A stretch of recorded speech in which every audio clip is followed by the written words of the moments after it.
Bismillahirrahmanirrahim. Assalamualaikum warahmatullahi wabarakatuh. Perkenalkan, nama saya Ramadhani Saputra dari kelas IF 4503, Prodi Informatika Universitas Telkom.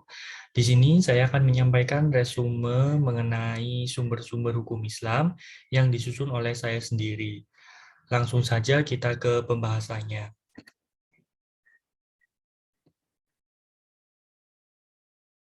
Yang pertama ada pengertian Al-Quran, hadis, dan ijtihad. Yang pertama ada Al-Quran. Secara harfiah, Al-Quran berasal dari bahasa Arab, yang berarti bacaan atau sesuatu yang dibaca. Al-Quran adalah kalam Allah yang diturunkan kepada Nabi Muhammad melalui malaikat Jibril. Dalam Islam, terdapat nama yang diberikan untuk Al-Quran seperti Al-Furqan atau sebagai pembeda antara yang baik dan yang buruk. Yang kedua ada hadis. Hadis disebut juga sunnah, adalah perkataan, perbuatan, ketetapan, dan persetujuan dari Nabi Muhammad yang dijadikan landasan syariat Islam. Hadis dijadikan sumber hukum Islam selain Al-Quran. Dalam hal ini, kedudukan hadis merupakan sumber hukum kedua setelah Al-Quran. Lalu yang ketiga adalah ijtihad. Sebuah ijtihad yaitu sebuah usaha yang sungguh-sungguh yang sebenarnya bisa dilaksanakan oleh siapa saja yang sudah berusaha mencari ilmu untuk memutuskan suatu perkara yang tidak dibahas dalam Al-Quran maupun hadis dengan syarat menggunakan akal sehat dan pertimbangan yang matang. Lalu ada sejarah turunnya Al-Quran. Al-Quran turun melalui malaikat Jibril. Al-Quran sebagai wahyu diturunkan oleh Allah kepada Nabi Muhammad yang saat itu tengah bertempat di Jabal Nur atau Gua Hira. Saat itu Rasulullah berusia 40 tahun, 6 bulan, dan 8 hari menurut tahun Komariah. Awal turunnya Al-Quran ini diawali dengan 5 ayat pertama dari surat Al-Alaq. Al-Quran yang terdiri dari 114 surat dan 30 juz ini diturunkan secara berangsur-angsur selama 22 tahun, 2 bulan, dan 22 hari. Lalu ada sejarah pembukuan Al-Quran. Setelah Rasulullah wafat, terjadi kekhawatiran di kalangan para sahabat. Mereka takut bahwa Al-Quran akan punah karena pada saat itu banyak para penghafal Al-Quran atau hafiz yang gugur di dalam pertempuran. Dari situlah Umar bin Khattab memiliki gagasan bahwa sebaiknya Al-Quran itu dibukukan. Pada awalnya Khalifah Abu Bakar menolak gagasan ini karena apa yang diusulkan oleh Umar tersebut tidak pernah dilakukan oleh Rasulullah. Namun setelah menjelaskan bahwa semua ini demi kebaikan umat Islam, maka Khalifah Abu Bakar menyetujui gagasan Umar. Kemudian Abu Bakar memerintahkan agar naskah dari ayat-ayat yang sudah ditulis itu dikumpulkan untuk disalin dan disusun kembali. Selanjutnya ada sejarah hadis dan pembukuannya. Penulisan dan penghimpunan hadis sudah dimulai pada masa Rasulullah SAW. Namun hanya berfungsi sebagai penguat hafalan para sahabat. Setelah hafal, para sahabat memusnahkannya. Pada masa Abu Bakar dan Umar tidak boleh terlalu banyak meriwayatkan hadis karena mereka terlalu hati-hati agar hadis tidak tercampur dengan Al-Quran. Pada masa Utsman bin Affan dan Ali bin Abi Thalib, sudah mulai banyak yang meriwayatkan hadis dibanding pada masa dua khalifah sebelumnya. Pengkodifikasian hadis terjadi pada periode Tabi'in atau masa kekhalifahan Bani Umayyah yang dipimpin oleh Khalifah Umar bin Abdul Aziz. Lalu ada nama-nama Al-Quran dan hadis. Yang pertama yaitu nama-nama Al-Quran. Yang pertama ada Alkitab atau kitab yang tertulis, kedua ada Al-Huda yaitu petunjuk, ketiga Al-Furqan pembeda, keempat Ar-Rahman sebagai rahmat, kelima Ar-Ruh sebagai roh, keenam Asyifa atau obat, ketujuh Al-Haq yaitu kebenaran, yang kedelapan ada Al-Mauzah dan Al-Bayan yaitu sebagai nasihat dan penerang, kesembilan ada Az-Zikru sebagai pemberi peringatan, ke-10 ada An-Nur sebagai cahaya, 11 ada Al-Burhan sebagai bukti kebenaran, dan ke-12 ada Al-Bushra sebagai berita gembira.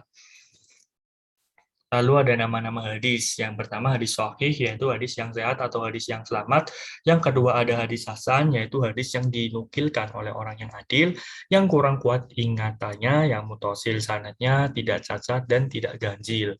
Yang ketiga ada hadis dhaif, yaitu hadis yang lemah, yang sakit atau tidak kuat. Selanjutnya ada isi kandungan Al-Quran. Dalam Al-Quran berisikan tentang akidah dan tauhid, ibadah dan muamalah, hukum, sejarah, akhlak, dan ilmu pengetahuan. Selanjutnya ada fungsi Al-Quran. Fungsi Al-Quran secara umum yaitu untuk dibaca, dipahami, dan diamalkan sebagai petunjuk atau pedoman hidup manusia. Adapun fungsi lainnya yaitu sebagai petunjuk jalan yang lurus, merupakan mukjizat bagi Nabi Muhammad, menjelaskan kepribadian manusia, merupakan penyempurna bagi kitab-kitab sebelumnya, menjelaskan masalah yang pernah diperselisihkan umat sebelumnya, Al-Quran sebagai pemantapan iman Islam, dan tuntunan serta hukum untuk menjalani kehidupan.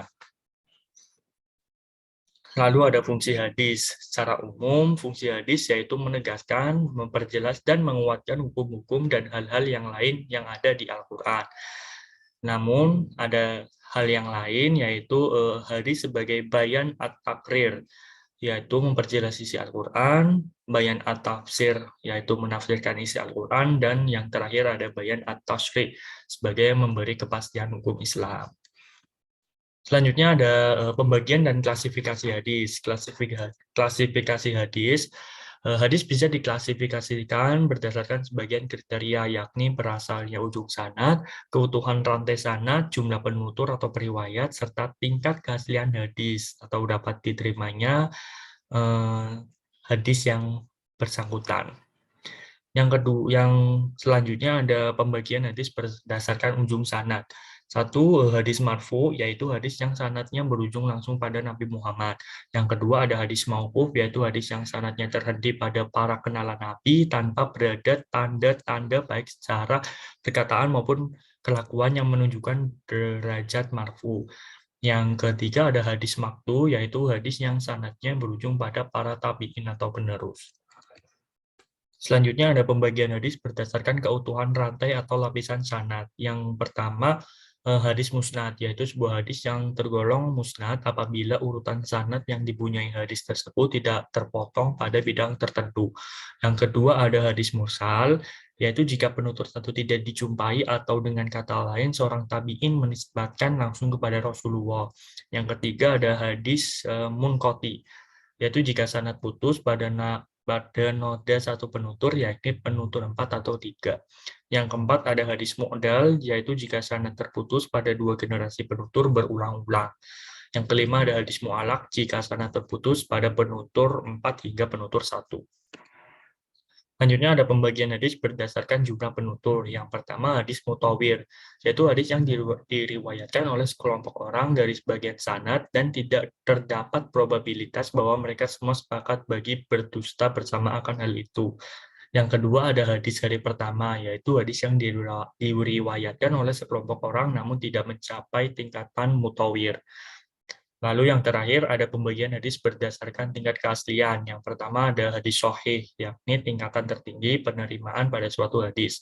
Yang kedua ada hadis hasan, yaitu hadis yang sanadnya bersambung, diriwayatkan oleh rawi yang sama berat namun tidak sempurna ingatannya, serta matanya tidak syadz serta cacat. Yang ketiga ada hadis dhaif atau hadis lemah, yaitu hadis yang sanadnya tidak bersambung, dapat berupa mursal, mu'alaq, mudolas, munqati, atau mu'dal, dan diriwayatkan oleh orang yang tidak sama berat atau tidak kuat ingatannya, berisi kejanggalan atau cacat. Yang keempat ada hadis maudhu.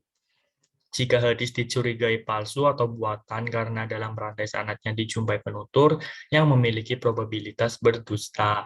Selanjutnya kita masuk ke ijtihad, yaitu kita akan membahas tentang makna ijtihad, jenis, serta syarat-syarat mujtahid. Yang pertama adalah makna ijtihad. Kata ijtihad berasal dari kata berbahasa Arab yang berarti pencurahan segala kemampuan untuk memperoleh sesuatu dari berbagai urusan. Ringkasnya, ijtihad berarti sungguh-sungguh atau bekerja keras dan gigih untuk mendapatkan sesuatu. Lalu ada jenis-jenis ijtihad. Yang pertama ada ijma, kedua ada qiyas, ketiga ada istihsan, keempat ada maslah mursalah, yang kelima ada sudud zariyah, yang keenam ada istishab, dan yang ketujuh ada ur. Selanjutnya yaitu syarat-syarat mujtahid. Yang pertama mengetahui Al-Quran, yang kedua mengetahui asbab al-nuzul, yang ketiga mengetahui nasikh dan mansukh, keempat mengetahui as-sunnah, kelima mengetahui ilmu diroyah hadis, keenam mengetahui hadis yang nasikh dan mansukh, ketujuh mengetahui asbab al-wurud hadis, yang kedelapan mengetahui bahasa Arab, kesembilan mengetahui tempat-tempat ijma, kesepuluh mengetahui usul fiqh, Yang ke-11 mengetahui maksud dan tujuan syariah, dan yang ke-12 mengenal manusia dan kehidupan sekitarnya, serta yang terakhir yaitu bersifat adil dan takwa. Nah, kesimpulan dari resume ini yaitu sumber-sumber hukum Islam dapat diambil melalui Al-Quran, hadis, dan ijtihad. Akan tetapi, semua sumber hukum yang diambil memiliki sumber yang paling utama, yaitu Al-Quran, sesuai dengan fungsinya, yaitu sebagai petunjuk jalan yang lurus. Alhamdulillah, pada akhirnya kita sampai di ujung pembahasan mengenai sumber-sumber hukum Islam. Semoga apa yang saya sampaikan bisa memberikan sedikit pengetahuan dan wawasan, dan semoga saja ilmu yang saya sampaikan juga bisa bermanfaat bagi kita semua. Amin, amin, ya rabbal alamin. Terima kasih atas perhatiannya. Sekian dari saya. Wassalamualaikum warahmatullahi wabarakatuh.